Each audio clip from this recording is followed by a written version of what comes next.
What's going on, everybody? This is LECRAE, and I want to walk some of you all through the curriculum that I did on my book, I'm Restored, How I Lost My Religion and Gained My Faith. Now listen, curriculums don't have to be boring. They don't have to be somber and just blah. They should be exciting, fun, entertaining. And so I wanted to create something that was entertaining, that was fun, that was insightful, and that was transparent. So I want y'all to be able to check it out. And that's what I'm doing for y'all right here, right now on this channel. But before we get into that, make sure you hit the like and subscribe button. This is a family. Join the family once you're part of this so you can be updated consistently. Let's get into this thing. Your stories shape who you are. You can't change what you've experienced and what you've gone through. You can't change the past. All you can do is learn from it so that you can affect your future. And if you don't acknowledge the problems, you can't get healing. Real rap, that's my real barbershop. This is really in Atlanta. Real community and a real conversation that I would really have inside of the shop, talking about the very issues that we're talking about right now, that you cannot change the past. All you can do is learn from it and move forward. And man, let's unpack that. Let's dig into that. And that's some of the stuff that I want to do, because a lot of people have a lot of regrets, things they wish they could change, but you know, God does everything for a reason. And some of the things that we mess up on, he still figures out a way to make it for our benefit and our good. So let's dig deeper. You know, my youngest is in college, my daughter is in college, and my oldest is doing the real estate thing, you know, and then I'm a grandfather now, bro. Which is crazy. But now I have teenagers and pre-nagers, and I don't think I had even thought that far. Just the thought of like having to raise, you know, a young man or a young woman is a whole different ball game. It's just kind of crazy, even as I watch that, like when you have kids, they're little itty bitty, you never consider the fact that, oh shoot, I'm gonna be like the dad that's gotta like help you navigate your teenage years. It just never occurs to you when they're itty bitty tiny things. And so it's always dope to process that type of stuff with Sam, because he got older kids, and just be able to have those conversations. Found Sam, by the way, because he was cutting Usher's hair, Usher baby, and he did a good job. And I was like, yo, who is this dude? I need my hair cut by him. It's part of the family now. It's my man. 2014, 2015 was kind of a mountaintop experience for me. I was loved and sought after and heralded as a leader. And then I write this New York Times best-selling book, Unashamed. My album goes #1. And there's just an immense amount of pressure to stay at the top of the mountain.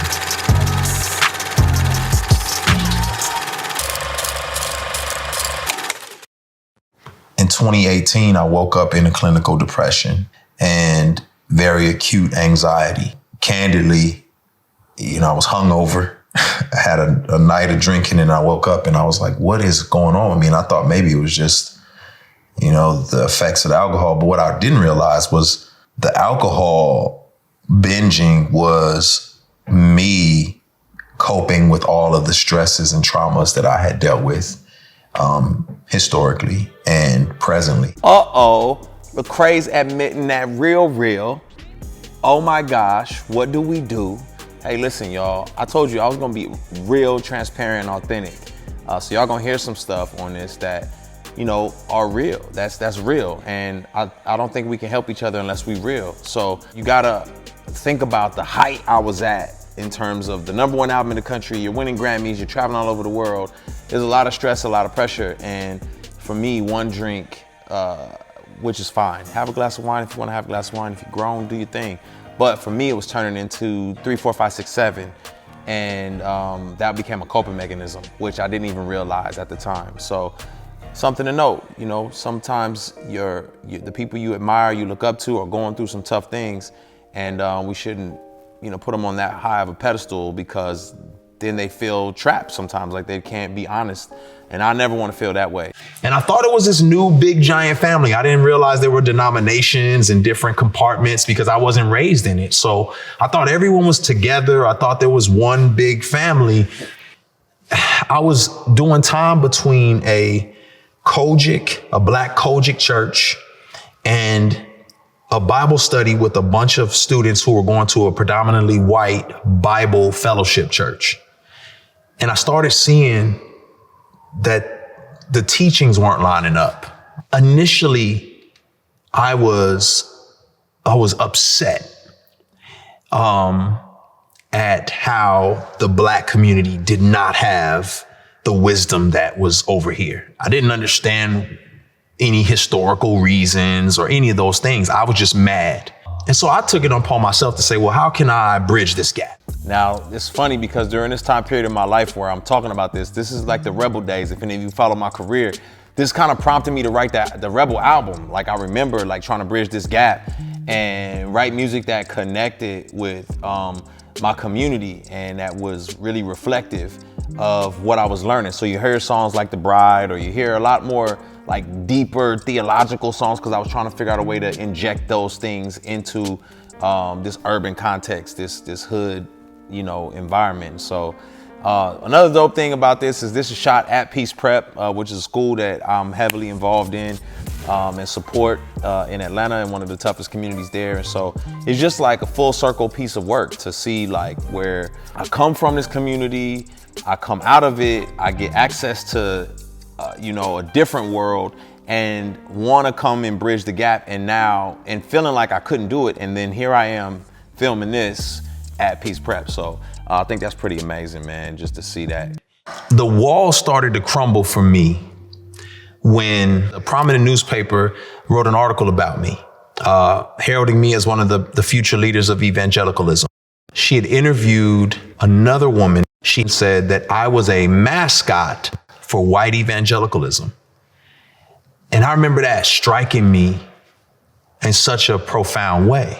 And I started to be a little more vocal about my heritage and my ethnicity and my culture. And there were no problems until Trayvon Martin was killed. And when Trayvon Martin was killed, I remember speaking about how it saddened me. And the response from the white evangelical community was pretty apathetic. I dive into some of the racial tensions that created problems for me spiritually, emotionally, and mentally. There's no way to address the spiritual restoration that I needed without bringing folks into the racial realities that I was having to face. So a lot of times people would say, oh, you're being political, or you're zeroing in on something. And no, whatever causes you grief, whatever causes you stress, you got to deal with it head on, regardless. And so maybe, what's causing you grief and stress is finances. Well, obviously you're going to have to talk about finances to get to the root of that.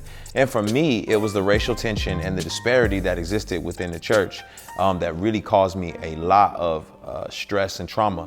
So I addressed that head on and then talk about how God is even bigger than that. One of the things I'm excited about in this as well is just being able to look at that and not scathing over it, not acting like it never happened.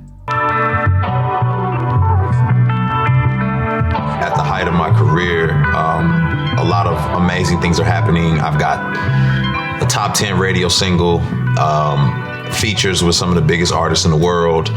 And I'm not really processing the spiritual realities. I'm just going with the flow. There are days where I feel like maybe I should pray or do something. And then there are days where I'm just confused about who God is and where he's at. And so I don't feel like trying. I remember a particular moment where I'm standing in front of 75,000 people and they're all singing my songs. And I'm just thinking to myself, what is this all for? And I remember it being so difficult to process and so weighty for my mind to wrestle with that I just decided it's easier to pop some pills and get drunk than to think about what all this means. More realness, people. More being 100% honest and transparent. You get to a point where you're trying to process everything, but you're moving a million miles an hour. And there's so many people out there who don't have friends or community to process stuff with. Now, as a leader, it's not that I didn't have good friends to process with, but as a leader, oftentimes you feel ashamed to tell people that you're in a weak space. And I see it happen all the time with global leaders, international leaders, pastors, so on and so forth. They're too afraid of what people will think about them if they admit how they're struggling or they're weak. And so that's the position that I was in at this point in time. It's like, how can I admit I'm weak when I have more going on than these folks? When I have 75,000 people singing these songs, I don't know where I stand in my faith. I don't really know what's going on. I have this doctor that I'm trying to go to for advice, and the doctor's trying to figure out how I can help his career blossom because of my platform. It was crazy. I have to walk people through all of this chaos so that they can see the scars that I have and believe that their wounds can heal. All right. I'm gonna stop it right there. Now listen, I can't give it to you all right now, but what I will do is I'll give you the whole first session for absolutely free. All you gotta do is go to lecrae.com/restored, and you can get access to the curriculum. The first session is there for you. I want y'all to find healing. I want y'all to find hope and health, and there's a lot of answers and a lot of beneficial things. I'm showing off my scars so y'all can find healing. Love y'all, man. I appreciate y'all. I'll see y'all on the other side. What's going on, y'all? Thank you for checking out my channel. Make sure you hit the like, the subscribe, and ring the bell for the notifications. Also, check me out on social media. Name is spelled LECRAE. God bless y'all.